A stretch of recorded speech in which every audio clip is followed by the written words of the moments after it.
Good morning. Welcome to Carmel Valley Community Chapel, and I am especially grateful to be here with you today after 3 weeks off. I want to welcome and thank Trav Williams for playing flute this morning. It was a beautiful prelude and way for us to start our time together. Thank you, Trav. I want to thank Peter Meckel for being our liturgist this morning. Thank you, Peter. And a thank you to all of our guest speakers and liturgists the last 3 weeks, Brian Like, Derek Williams, J.T. Mason, and the guest musicians as well, Dana Abbott and Tammy Hall. I think you had some marvelous services in my absence, and I'm grateful you're letting me back in the pulpit today. Let's all who are able, please stand and join responsively in the call to worship printed in the bulletin. Earth, teach me stillness as the grasses are stilled with light. Earth, teach me suffering as old stones suffer with memory. Earth, teach me caring as parents who secure their young. Earth, teach me courage as the tree which stands all alone. Earth, teach me limitation as the ant which crawls on the ground. Earth, teach me freedom as the eagle which soars in the sky. Earth, teach me resignation as the leaves which die in the fall. Earth, teach me regeneration as the seed which rises in the spring. Earth, teach me to forget myself as melted snow forgets its life. Earth, teach me to remember kindness as dry fields weep with rain. Let us join together now in singing our opening hymn, number 122 in our hymnal, God of the Sparrow, God of the Whale. And I also want to thank someone I neglected earlier, all the way from Ecuador. We have Holly Thompson as our cantor this morning, and she brought along John Thompson for backup.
At this point in our service, I invite us all into a few moments of silent prayer and meditation. I invite you to take this time to center your hearts, your minds, your bodies and spirits into this here and now that we are creating. After a few moments of silent meditation have gone by, Trav will come up and play a brief musical meditation to bring us back into the flow of our liturgy. Let us join together now in silence.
Thank you, Trav.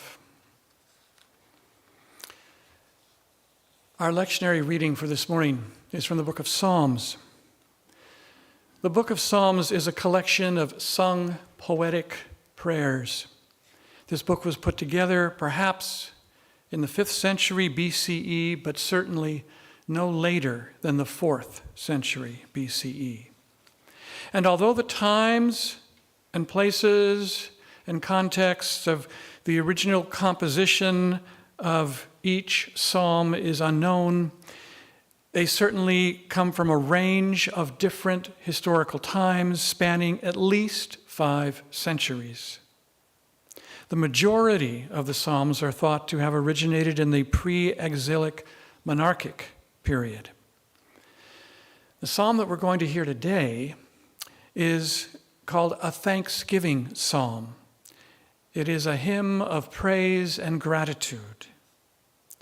It is a poetic invitation for all the earth to enter into God's presence. This hymn celebrates God as creator of all and shepherd of humanity. And it repeats a theological refrain that occurs in other psalms as well, proclaiming, "The loving kindness of God is eternal." Let's take a listen to our psalm for today.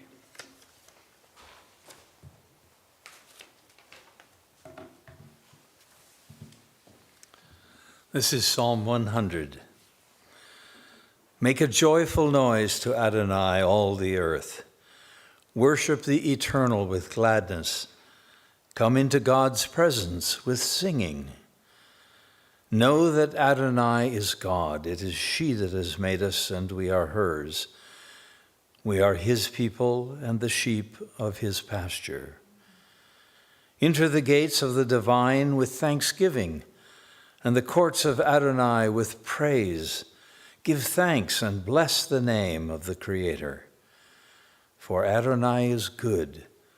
God's steadfast love endures forever, and God's faithfulness to all generations. Let us join together in singing "We Are Not Alone," one of the inserts in your bulletin this morning.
Well, I've got to say it was great to have 3 weeks off, and it was great to get back in the saddle again on Tuesday this week.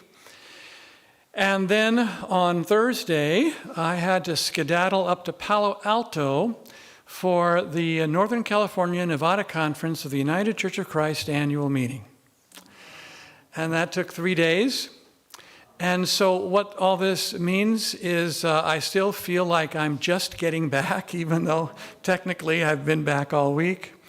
And this morning's sermon is still a work in progress. And I'll be as surprised as you are as to how it turns out.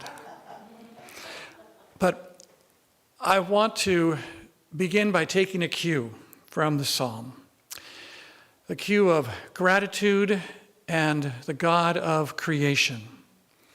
And in a way, this is really kind of selfish and self-centered of me, because this is my little ode of gratitude to God for Stanislaus National Forest and the experience I had up there.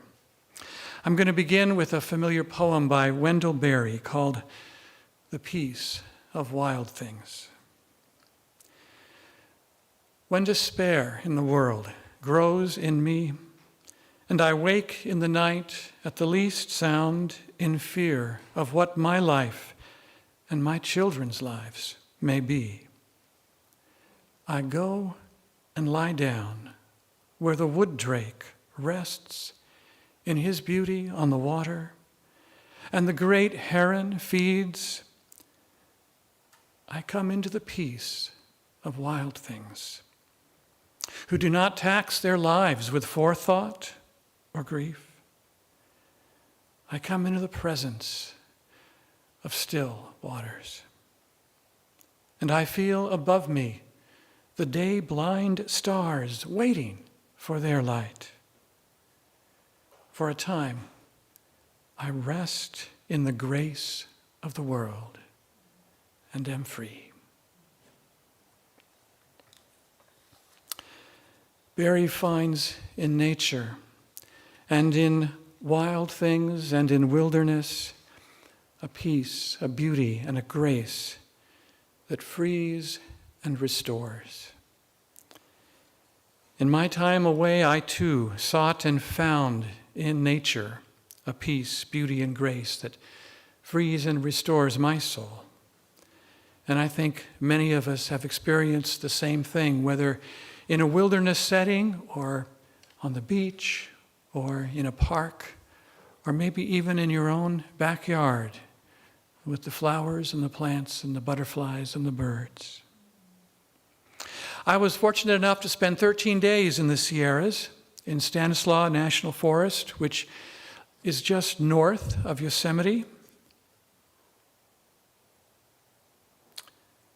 And as I reflect upon my time, as I reflect upon the psalm for this morning, it strikes me how much gratitude matters, especially in this time we're living in, a time of global warming, a time of global threat to our environment and to all the creatures living on it, a time of mass extinctions, unlike any we have seen for millennia.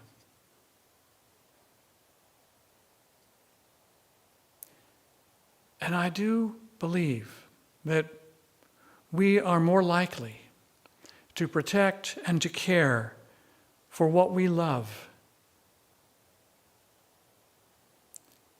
if we pay attention to it and love it, are grateful for it. And nature can use some of that kind of love right now. So I want to share a few moments that deepened my love and appreciation for this good earth that we live upon. And I hope that some of them will resonate with your own experiences and your sense of gratitude and appreciation for our natural world. On the drive up to Stanislaus National Forest, there are some inland wetlands that recently have been quite dry until this year. And they attract wildlife, particularly migratory birds. And I'm not sure exactly where I was because I was just doing what Google Maps tells me to do. It may have been near Kesterson National Wildlife Refuge or Great Valley Grasslands State Park. I'm not sure the exact location. But as I was driving down the highway, all of a sudden, this beautiful white egret lifted up out of the marsh along the side of the highway and flew right in front of my windshield. And the bird saw me. I was looking right at its eyes, and it was looking right back at me. And it felt like just for a moment our eyes met, and then she was gone. And I just couldn't help but yell out. And no one was there but my dog. I was in the car. And I just yelled out, "Thank you." Because I felt like I had just been blessed. It was just a surprising moment of beauty and grace that was so amazing and unexpected. I've seen plenty of egrets in the wild, but this felt special. And it felt as I was traveling up to the Sierras that this was a blessing and a good omen for the whole trip. Now, I've been to this place several times. It's a small mountain community called Cold Springs up in the Sierras. And this is thanks to a dear friend I have who owns a home up there and allows me to stay there and to even bring my dog.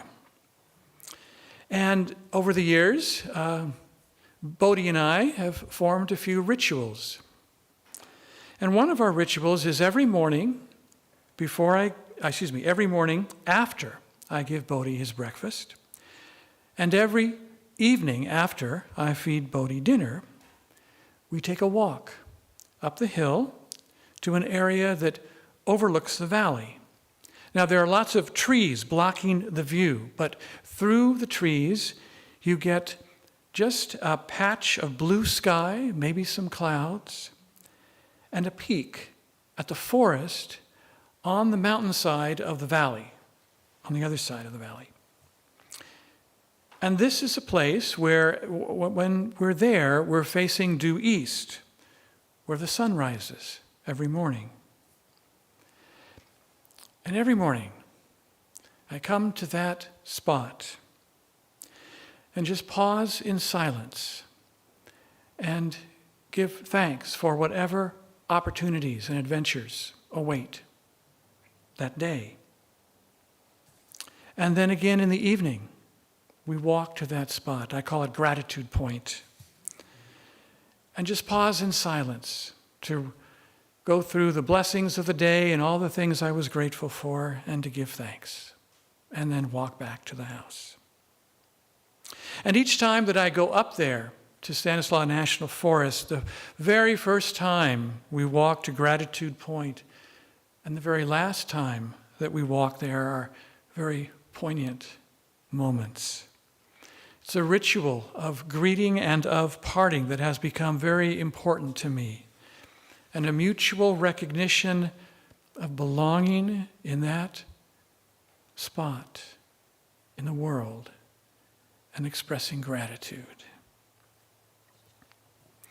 Now, Stanislaus National Forest has some beautiful places of grandeur and majesty and beauty, but oftentimes I find many of the hikes tend to focus more on the beauty of small things, especially the first few days, because, I live in a place that is probably 20 or 30 feet above sea level. And up there, it's 6,000 or more feet above sea level, which I know is nothing compared to Cuenca. But I do want to be careful. First couple days, I get up there and save the hard hikes for the end of the trip and the easy hikes for the beginning. And so this time, I began with a trail I'd never been on near the town of Tuolumne. And at this time, the trail, it's always just a flat, level trail, very easy, a great first day event. And it's open to the sun, so it wasn't too warm, which was great. It's a perfect trail when it's not the middle of summer. And it's still early enough that all the wildflowers were out. And it's beautiful. And the birds were singing, and all the insects were buzzing around. And I discovered that even in these simple hikes, there's always something new. This time, it was a small flower called the Mariposa lily. It's a small, delicate, gorgeous flower. And I noticed on one of those flowers, and there were many on the hike, but on one of those flowers, there was a tiny spider waiting for lunch to appear at its doorstep. And then I did the hike and hiked back. It wasn't a loop, it was a, back and forth type thing. So a few hours on the return trip, when I was at the same place, I found the same flower, and the same spider was still sitting in the same place, patiently waiting. Now, simple little thing, but all of this, for me, points out the importance of slowing down and noticing simple little things, the lives of creatures that we normally are not even aware of. I tend to ignore spiders on purpose. I'm not a big fan of spiders, even though I love what they do to some of the pesky insects in our world. But it's also a moment, an opportunity to give oneself over to wonder and curiosity. I had no idea that these were Mariposa lilies. I had to go look it up and find it in a book, because I didn't have any Wi-Fi or cell phone coverage up there at all, pretty much.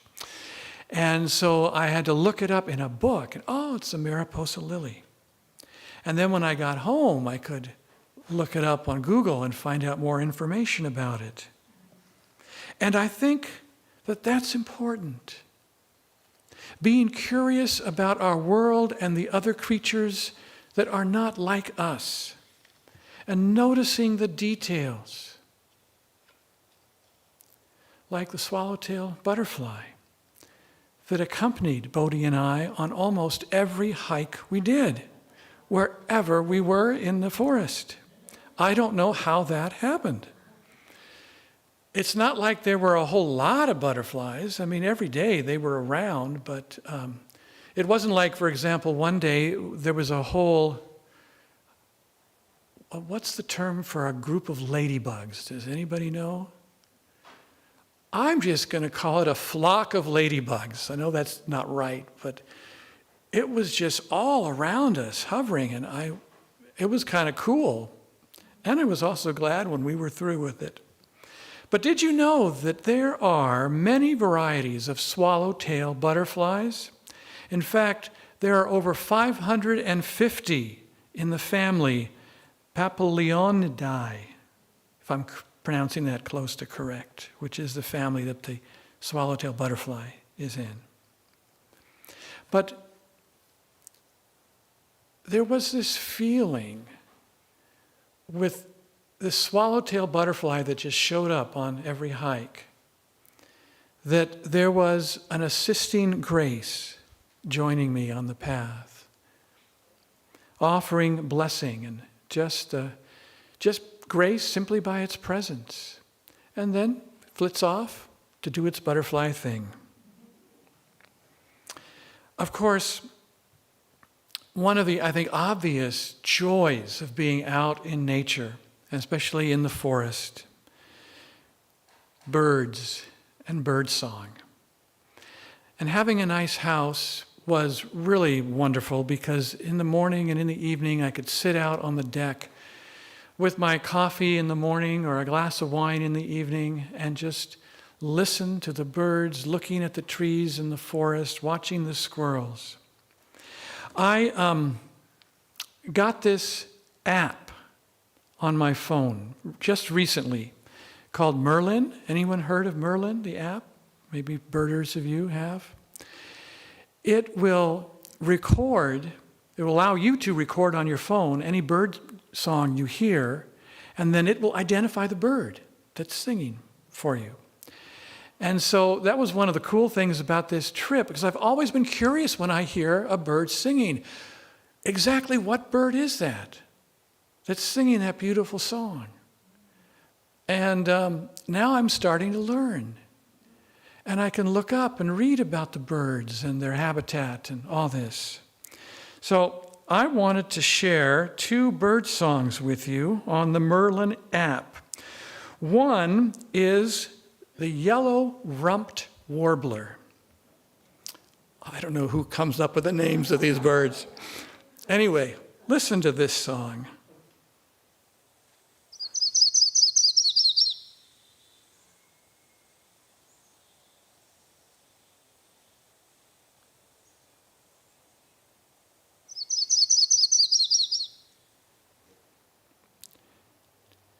Just a couple like staccato notes, very, very quickly, and then a long pause as it, takes a breath, and we wait, and then we get another.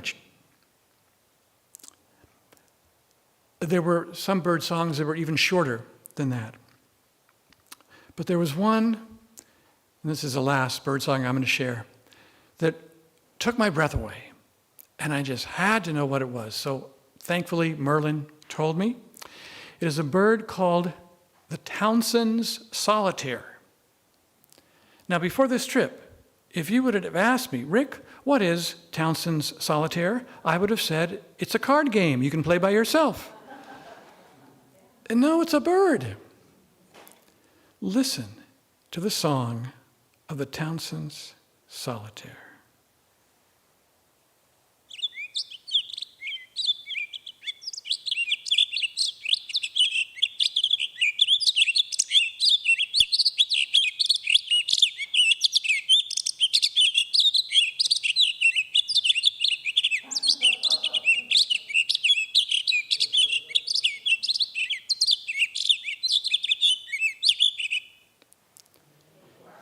Yeah, you just heard the Luciano Pavarotti of the bird world.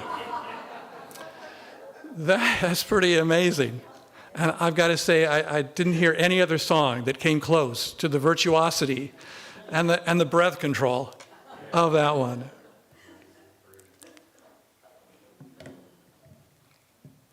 So this is all about curiosity and encouraging ourselves to be more curious about our natural world. Even the natural world that's in our backyard. It doesn't have to be far away or out in the wilderness. Another experience that I had all the time, for I think obvious reasons, I knew before I left home that my time in the mountains would be about water in a big way, because of all the rains and all the snowpack we got in the mountains. The pass up there that takes you to the other side of the Sierras was closed because the snowpack was so deep and it was taking them so long to plow it clear. Many of the trails in the areas where I was were still snowed in, either completely or in part, and required snowshoes to get through. Now, I probably could have rented snowshoes up there, but what would Bodie do? I don't know. The waterfalls, the rivers were raging wherever they were near. And the last hike I did, towards the end of the trip, which was the most difficult, highest elevation, steepest grade, it was amazing because you're passing streams and rivers and waterfalls as you're going up the mountain. And one could not ignore the fact that right before your eyes, this wasn't just loud water in the stream rushing over the rocks. This was a powerful force of nature carving away at the stone frame of the mountains. It was a defining force of nature that flowed through earth and sky. Chickasaw poet and novelist Linda Hogan wrote an essay titled Stories of Water, which was published in her book, Dwellings. She writes, quote, Out from bare rock the water flows. From times before our time, the clouds flying overhead are rivers. Thunder breaks open, and those rivers fall like a sprinkling of baptismal water, giving itself back. Everything a round river in a circle, alive and moving. The most amazing tale of all belongs to water's own voice, telling a story of its unbroken orbit from itself to itself, between Earth and Earth's atmosphere. The amount of water remains constant. There is never a drop more, never a drop less. This is a story of circular infinity, of a planet birthing itself. After I learned this, the clear raindrops began to break out of the sky, falling to ground they had passed through before. I was overwhelmed with the beauty of rain's sparkling clarity, the clear flow of it, and how any of it in our toxic world ever renews itself in its journey through earth and sky. End quote.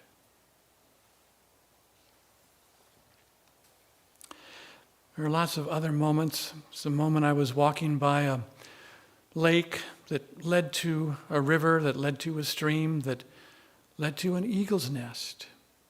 And I saw the eagle in the nest, its head peeking out. And then it left. And a little later, I heard it return, and the little eagles chirping for food, saying, "I'm hungry, Dad, feed me." Now, the eagle, thankfully, is much more common than it was 30 years ago. This is an American success story of how to care for a species in distress. But it's not a bird I see very often. As a matter of fact, I can only remember once before in Canada seeing an eagle out in the wild. That was very special. There was a moment one evening by the deck when I started, this was at dusk.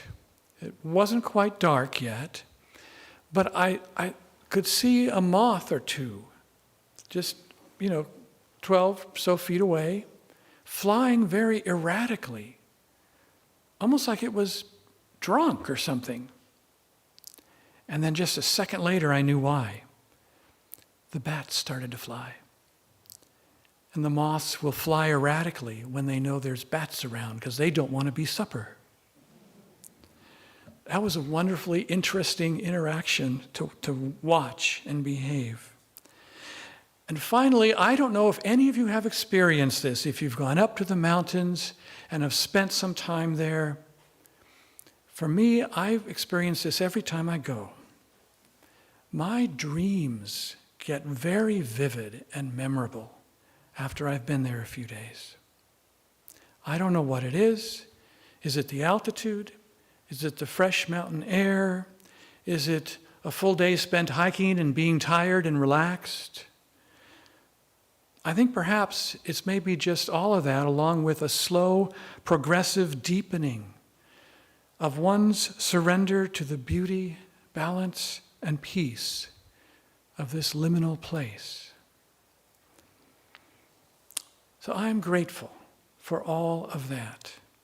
And all of that and so much more is present in our world, is a part of us, even now. So today I want to celebrate gratitude for earth, for wilderness, for creatures that are so different from us, yet irrevocably connected to us. I want to celebrate gratitude for one's heart opening more each day to the beauty and grace through which we live and move and have our being. Gratitude for holiness. In Hebrew, the word that is translated as holiness is kadosh. And it literally means otherness. Theologically, this refers to the otherness of the divine. We sometimes use the word transcendent for this, to talk about God's otherness. In the wilderness, one quickly finds that you must respect the otherness of the many varied creatures that live in that environment. One comes face to face with creatures that are living their own lives on their own terms, and one needs to respect that otherness. I actually think it's a natural response when we start to notice and appreciate the otherness of others as a gift. I often feel in nature, especially in the mountains where you've got these grand, spacious viewpoints, that in nature there is a spaciousness that holds me like a container. It is bigger, and as the container is bigger, it can hold more and embrace more. And there is something about being aware and being grateful for the otherness of other creatures that opens up more space within us. It opens up a space that includes who you are, and it includes an other that you will never fully appreciate that other's perspective, but you can still respect it. And that's so needed in our society today. We often make assumptions about others that blur their distinctiveness. You can't do that when you're confronted with a wild creature in the wilderness.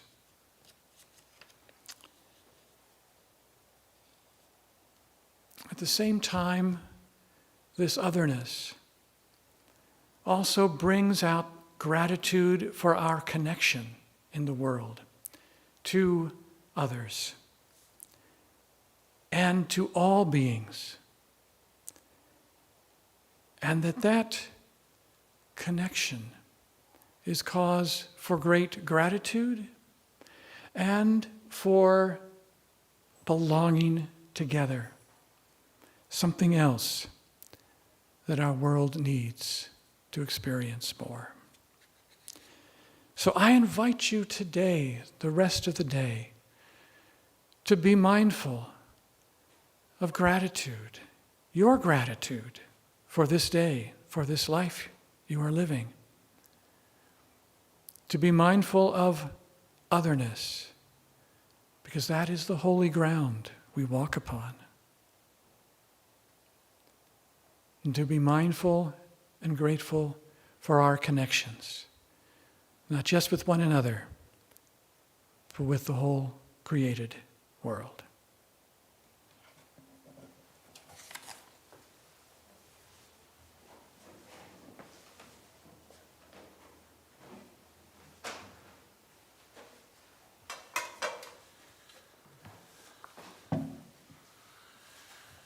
No one would ever mistake me for a gorgeous egret rising through the sky. So I can't depend on that for inspiring your thankfulness.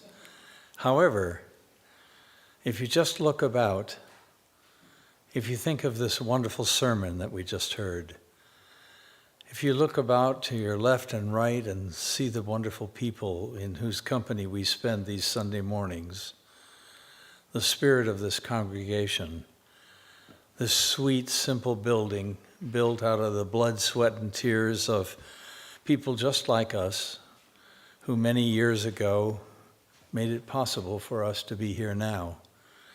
Perhaps that will inspire thankfulness. And if so, this is the way to show it.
At this point in the service, I invite us all into a time for sharing our joys and our concerns. If there's anything you have to share, please get my attention. I'll bring the microphone over to you. And if there's some way in which we might respond in solidarity with your sharing, please let us know by ending with the phrase we can all repeat: "Thanks be to God, God hear our prayers, blessed be," or something else. Is there anything folks have to share this morning? Diane. Welcome back, Rick, number one. That was so wonderful. And your sermon today just hit home so much with me, because I too I notice everything I can when I'm walking out in nature on a hike. I'm looking at every type of flower.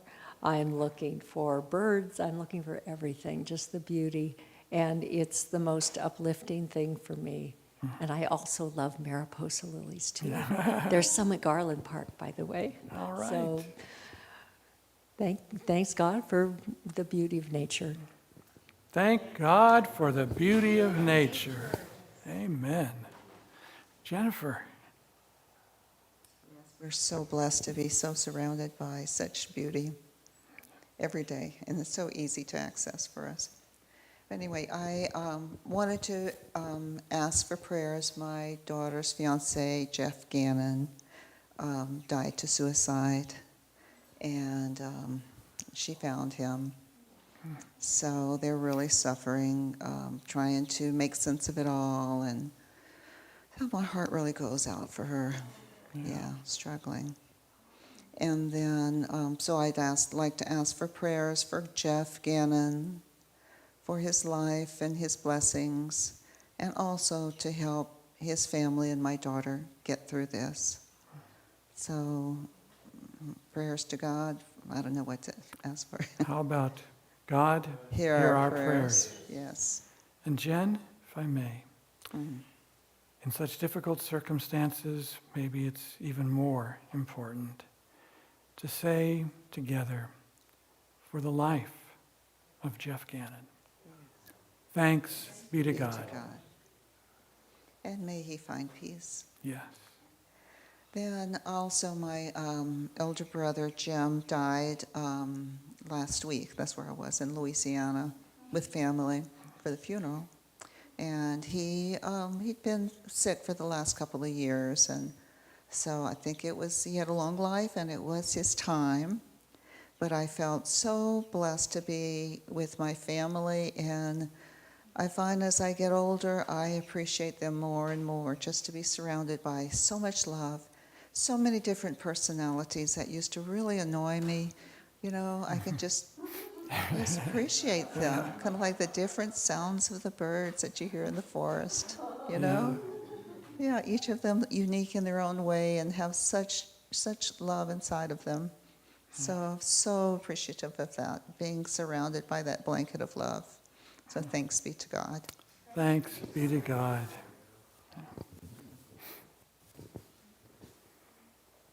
And I didn't catch your brother's name? Jim Garbarino. We call him Jimmy. Jimmy. Well, let us say, for the life of Jimmy Garbarino, thanks be to God. Peter. And then Susan. I want to thank God for the healing of Lamont Wiltsey, our fellow congregant, who has spent too many days in the hospital, but is healing now, and special wishes and prayers for Edie, his tremendous wife and caregiver. Yeah. God, hear our prayers. Susan. I'd like to give thanks for a long time friend of mine who passed away last week. We met in 5th grade and went through elementary, junior high, high school, college together, and then off to our teaching careers, she in Healdsburg and me in San Francisco. And while we didn't see each other physically a lot, we were always on the same plane. In fact, she said, because I'm a minister's daughter, I was a goody two-shoes. And I said, well, I was a goody two-shoes too, but I didn't have that excuse.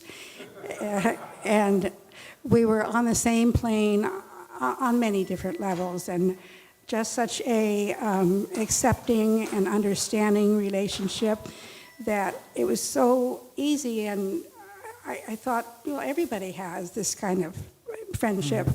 And then I realized this was my soulmate, and how lucky and fortunate I was to have this wonderful gift. And so for Myra Fuller, I give thanks. Thanks be to God. For Myra Fuller, thanks be to God. Thanks for sharing that, Susan. Rich? Your very fine sermon on gratitude raised a couple of thoughts for me. Cicero once said that gratitude is the beginning of all the other virtues. And I think there's much that. And also, some of my Jewish friends remind me that when the temple is rebuilt in Jerusalem, the first stone will be engraved with gratitude. Thank you. Thank you, Rich. Harriet? I just want to give thanks to all the wonderful fathers that we have. That's right. It's Father's This Day. right. So anyway, got to remember them all, gone and here. Yes. Yes. Hi, I'm Julia, and I was brought here by Deborah, a very loving person. And yes, today is Father's Day, so we must be thankful for our Father up above, who's the creator of this earth and has blessed us in so many ways. He's blessed me today by coming here to your congregation, and I'm very honored and very pleased to be here this afternoon. I want to thank you all. God bless you all. Thank you. God bless you. You know, Deborah's wonderful. She brought you today, and she also brought Trav, because Deborah was the one that told me about Trav.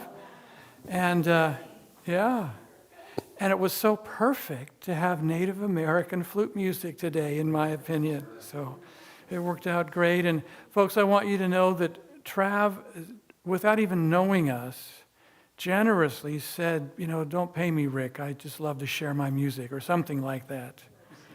And that's very generous of you, Trav, and we're so grateful to have you with us. And invite you to come back whenever you can. Was there someone else? Wayne. Well, I just wanted to, thanks be to God regarding the Rileys. Judy's doing much better in the home and healing. And we almost missed that Dan had surgery also on his eyes, so Yeah. that he was, it was quite a pair for a while. And also of the attendance here today, it's really grateful to see as many people here and sharing in this community. Thanks. Thanks be to God. Holly. I'll take a turn. It's always fun to hear everybody share. I enjoy that a lot. Our live streamers, who are always with us, are able to hear today, but not to see. But we have a hero in our midst, and his name is Rich Cheatham. He never gives up. He's going to hardwire this chapel until it behaves itself and streams effortlessly and flawlessly. So we appreciate you so much, Rich. Yes, a round of applause. Thank you. Let's not fail to show our gratitude to Brian and for Lily. Yes, and Brian's here working sound. Yes, and Lily, okay, gratitude for them. Thank you. You know, if our live streamers were here, they would see that the stained glass windows don't have a hole in them, which was true on my last trip, and that the candles are glowing because Diane lit them. They would see Harriet Busick's pretty smile. They might catch Elise winking here or there. She's got a wink in there. You guys may not know this, but Mimi, one of our live streamers, is involved in so many projects.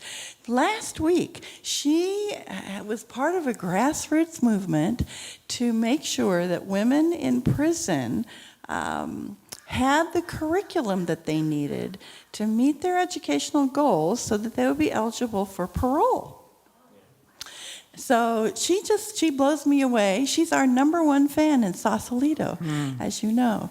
And another live streamer, Marta, is raising Phoebe, the red dog. What are those called? The golden retriever, yes. And needing to go to the park a lot on Sundays and work hard on that whole aspect of caring for an other. So she's out there. And we know that whenever we don't see Elizabeth, she's caring for Bud or visiting her grandchildren or possibly hiking in Garland Park. But yes, all those things could be true. But John and I are very, very happy to be here today. We're so pleased that our multi-talented pastor has chosen to return to us and not just disappear after a fabulous vacation. And there are people here in this congregation who don't always say everything that's going on, but I know from social media that Peter is a renewed father-in-law, so you can ask him for that story after church. And I'm just heartbroken, Jennifer, about what's happened to your daughter. So I have all kinds of thanks be to God, and God hear our prayers, and thank you for coming. Beautiful music, and just so happy to be here. Thanks be to God. Thanks be to God. Is there anything else folks have to share? Well then, I invite us all to join together in a brief moment of silent prayer. After a little bit of time has gone by, I'll invite you to join in saying the prayer of Jesus that is printed in our bulletin. Let us join together in silent prayer.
Spirit of life, the mystery that carries the water through the wind over the earth to relieve parched land. The water that through millennia has carved out the mountains and the plains. The mystery of love within our own hearts that beats and flows in our blood. We give you thanks for this presence. We give you thanks for your otherness. We give you thanks for this deep connectedness and belonging. Hear us now as we join together in saying this new version of that ancient prayer that our brother Jesus taught us to pray saying, Eternal Spirit, earth maker, pain bearer, life giver, source of all that is and that shall be, Father and Mother of us all, loving God, in whom is heaven. The hallowing of your name shall echo through the universe. The way of your justice be followed by the peoples of the earth. Your heavenly will be done by all created beings. Your commonwealth of peace and freedom sustain our hope and come on earth. With the bread we need for today, feed us.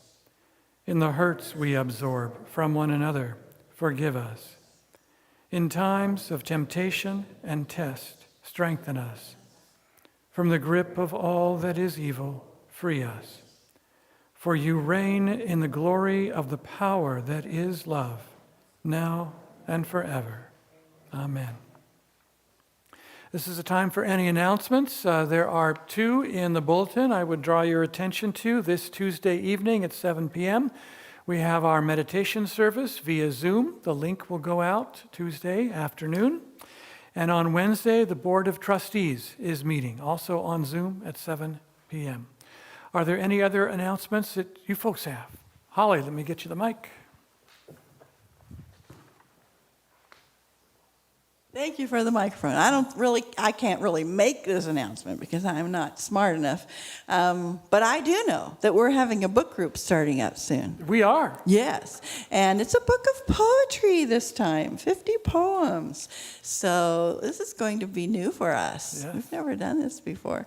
And I'm looking forward to it. What's the name of this book? Poetry Unbound. All righty.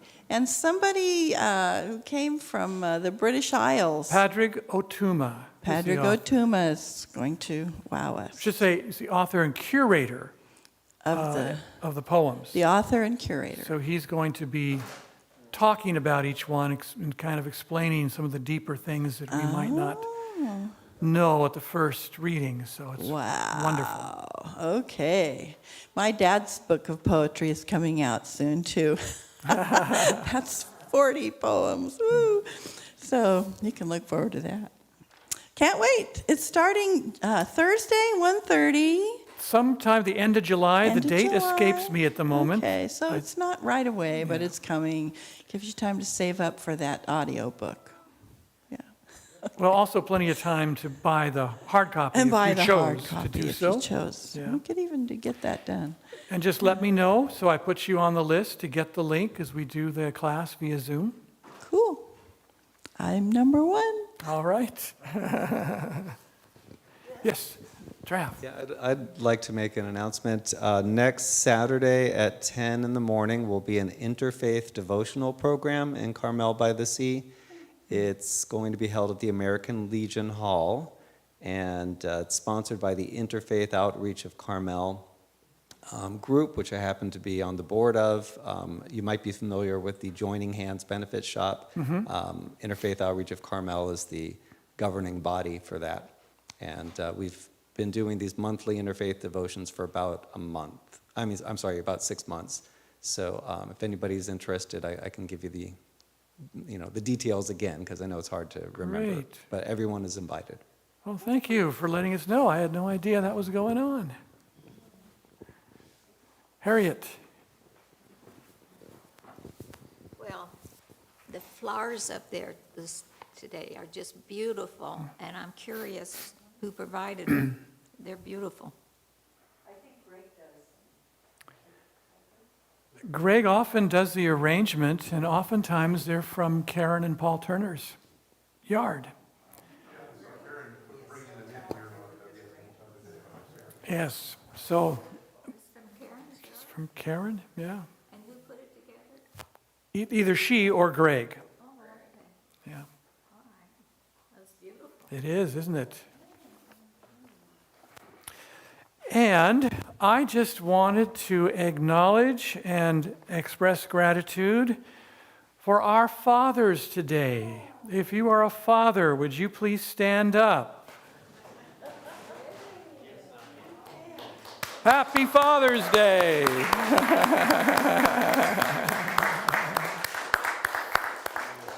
And I apologize, I don't have flowers for each one of you.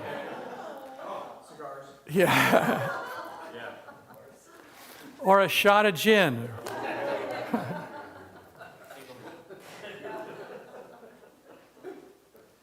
I think that's it. Shall we say and sing our closing hymn? Yes? I heard my name. Nothing? I'm hearing things. Our closing hymn is the other insert this morning, For the Earth Forever Turning. Would all who are able please stand?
May you go forth this day in peace, the deep peace of the flowing wave. May you go forth this day in the glory of creation and a deep awareness of your belonging and connection to it all.